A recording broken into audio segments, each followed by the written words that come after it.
Hi everyone, this is another edition of Real Estate Real Advice. I'm Lee Bertrand. I am a local real estate broker and investor here in the Denver metro area.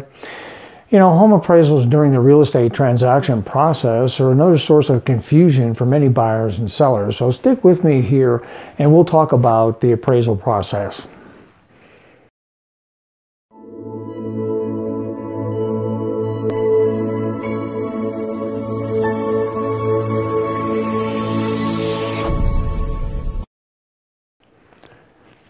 So if you're getting a mortgage loan, like most of us do when we're purchasing a house, a lender is going to require an appraisal.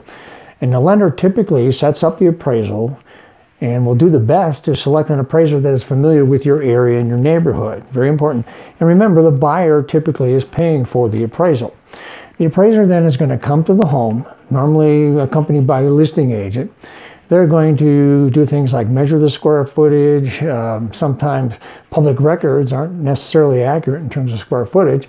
They're going to collect all the needed data on the house, the square footage of the rooms, the beds and baths, other rooms, proximity to shopping and recreation and public transportation, and all of those factors regarding the house that you're purchasing.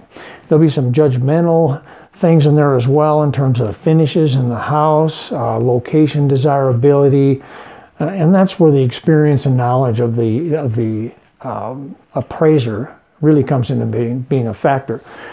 So they're going to find the best comparable home sales to the house that you're purchasing, and the comps aren't going to be identical to the house that you're buying, so they'll go through an adjustment process where they will adjust the sold price of the comparable to your house based on the house that you're purchasing. So things like above ground square footage might be a little different, so they're going to make an adjustment to the sold price of the comparable for that.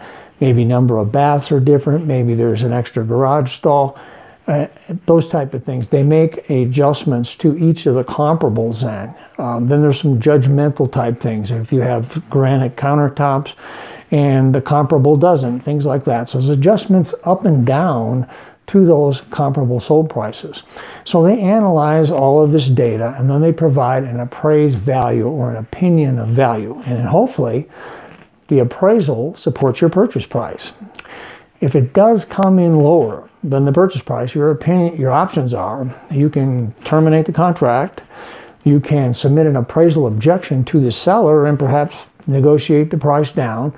If it's an FHA or VA loan, there's some special considerations you need to talk to your lender about.